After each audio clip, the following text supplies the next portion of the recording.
आज यहाँ गूल में प्राइवेट स्कूल एसोसिएशन जैन के डिस्ट्रिक्ट रामबन की जानिब से जो प्रेस कॉन्फ्रेंस दी जा रही है, ये किस लिए दी जा रही है, क्या मकसद है। हमारी कुछ डिमांड्स हैं गवर्नमेंट के सामने। 4 अप्रैल को हमारी एसोसिएशन, चाहे उसमें प्राइवेट स्कूल एसोसिएशन जैन के और private school coordination committee Jain के, इन दोनों और के साथ और भी कुछ एसोसिएशनें थी, कमिश्नर सेक्रेटरी के साथ मीटिंग हुई जम्मू के अंदर, जिसमें कुछ मुद्दों पर बात हुई हमारी गवर्नमेंट के साथ। तो वो मैं आपके सामने यहाँ शेयर करना चाहूँगा। उस मीटिंग में secretary JK board, director school education Jammu, director school education Kashmir, deputy secretary to government school education department, उसके साथ mister GN Warsa, president private school association, mister Rameshwar Manas, president private school coordination committee, mister Kamal Gupta, president Jammu private school association, और भी कुछ लोग उस meeting में शामिल थे। उसमें हमने कुछ डिमांडें रखी थी गवर्नमेंट के सामने, जो मैं यहाँ आपके सामने पेश करूँगा।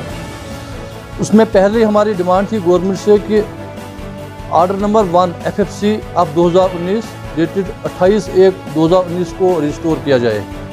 हमारी ये पहली डिमांड थी गवर्नमेंट से। और उसके बाद हमने उनसे गवर्नमेंट से ये इल्तिजा की थी, रिक्वेस्ट की थी कि 8 से 10% ऑटोमेटिक फ़ीस हाइक दिया जाए हर साल। जो फ़ीस हमारी एनुअल चार्जेस है या ट्यूशन फ़ीस है, उसमें ऑटोमेटिक हाइक दिया जाए 8 से 10%, ताकि बार बार स्कूलों को फाइल लेके न जाना पड़े और पेरेंट्स की भी बार बार ये कंप्लेंटें न हो, कोई 20% बढ़ाए, कोई 30% बढ़ाए। बिल्कुल ट्रांसपेरेंसी के साथ यूनिफॉर्मली हर स्कूल की ऑटोमेटिक फ़ीस 8 से 10% हर साल बढ़ाई जाए, ये हमने एक डिमांड रखी थी। उसके बाद हमारी जो एक और डिमांड थी कि हमारा जो परमिशन या एप्लीकेशन रेगुलेशन है वो 5 ईयर्स की इस वक्त होती है। हमने डिमांड की थी इसको कम से कम 10 साल तक किया जाए, ताकि स्कूल बार बार सिर्फ कागजों के चक्कर में न घूमे। वो जो असली मुद्दा है स्कूल का, स्कूल खोलने का, बच्चों की तालीम पे, वो उस पर ध्यान दें। क्योंकि इतनी NOCs रखी हैं इसमें, अगर हमारी जैसे हर साल एक NOC, एक ही साल उसका टाइम पीरियड रहता है और 8 महीने उसको बनाने में लगते हैं। अभी जब वो कंप्लीट होती है तब तक एक NOC एक्सपायर हो गई होती है। तो स्कूल मैनेजमेंट का जो ज़्यादा टाइम है वो सिर्फ NOCs पे, फाइलों पे और कहीं आफसू के चक्कर काटने पे लगता है। और जो असली मुद्दा है स्कूलों का, जो तालीम देने का मुद्दा, वो कहीं ना कहीं उससे दूर हो रहा है। हमारा जो असली मकसद है, ये भी हमारी एक मांग थी। उसके बाद हमने जो फ़ीस का कहा था, ये इस हिसाब से किया जैसे कुछ हमारी नेबरिंग स्टेट हैं, पड़ोसी स्टेट हैं, जिसमें हमारी पंजाब है, हरियाणा है, चंडीगढ़ है, UP है। यहाँ पे ऑटोमेटिक फ़ीस हाइक होती है, हर साल फ़ीस जो है 8 से 10% बढ़ती है। तो हमने कहा था यही इसी किस्म का ऑर्डर JNK में भी इम्प्लीमेंट किया जाए।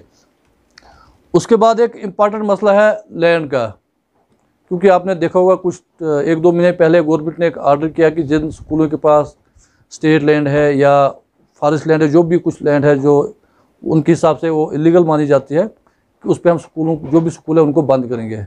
हमारी ये गवर्नमेंट से रिक्वेस्ट है कि उनको बंद न किया जाए, क्योंकि स्कूल वहाँ वो एजुकेशन दे रहे हैं, उनसे कोई जेन्युइन चार्ज लिया जाए उसका। हम नहीं कह रहे हैं कि उनको फ्री, वो स्कूलों को वो ज़मीन अलाट की जाए और उसका जो भी जेन्युइन प्राइस बनता है या उनको लीज पर दिया जाए, उनसे पैसा लिया जाए, या उनसे कुछ जो भी रेट है उससे कुछ कम रेट में उनको दिया जाए। क्योंकि स्कूल वहाँ पे बच्चे पढ़ते हैं, और अगर हम माने स्टेट के अंदर एजुकेशन, स्कूल गवर्नमेंट के बाद सबसे बड़ा जो सेक्टर है एजुकेशन, जो सबसे ज़्यादा रोज़गार क्रिएट करता है।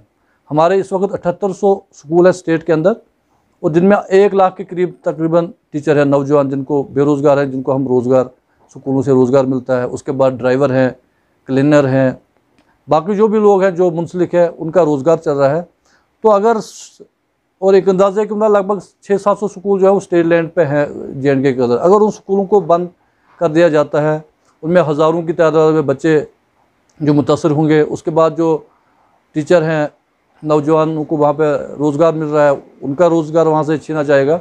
हमारी रिक्वेस्ट है गवर्नमेंट से उनको बंद न किया जाए, बल्कि उन पर या लीज़ पे उनको वो ज़मीन दी जाए, या कुछ जनमन जो भी प्राइस हो उनसे लेके उनको वो ज़मीन अलाट की जाए। ये बहुत ही इम्पोर्टेंट एक इशू है जिस पे गवर्नमेंट ने, जिस पे अभी तक हमारी एसोसिएशन ने इस पर स्टे लिया है, लेकिन हम कहते हैं कि चलो स्टे जो भी है इस मसले को हल किया जाए, क्योंकि इसकी वजह से बहुत बड़ा नुकसान हो रहा है हमारे एजुकेशन सेक्टर को।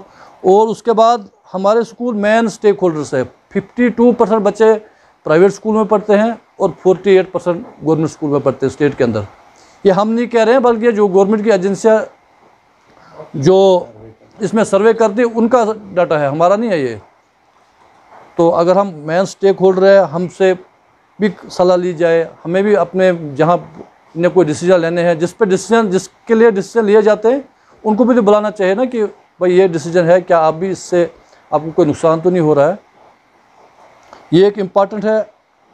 उसके बाद 28 जुलाई को हमारी जो साथी एक दूसरी ऑर्गेनाइजेशन है प्राइवेट स्कूल कोऑर्डिनेशन कमेटी, उनकी एग्जीक्यूटिव बॉडी की मीटिंग जम्मू में हुई। मौसम की ख़राबी की वजह से हम वहाँ नहीं जा पाए।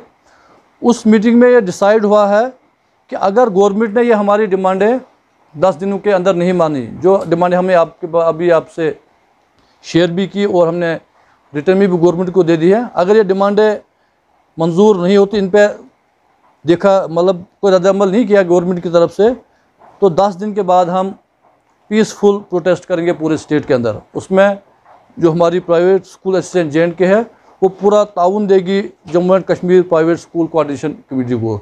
ये हमने पहले भी किया है और आपके माध्यम से, आपके ज़रिए से हम फिर से गवर्नमेंट को से ये बात पहुंचाना चाहते हैं कि अगर 10 दिन के अंदर हमारी जेन्युइन डिमांड्स को हल नहीं किया जाएगा तो हम 10 दिन के बाद पीसफुल प्रोटेस्ट करेंगे और पूरे स्टेट के स्कूल उसमें हिस्सा लेंगे। और जिससे हो सकता है बच्चों, अभी एग्ज़ाम आ रहे हैं, बच्चों की पढ़ाई भी मुतासर हो सकती है।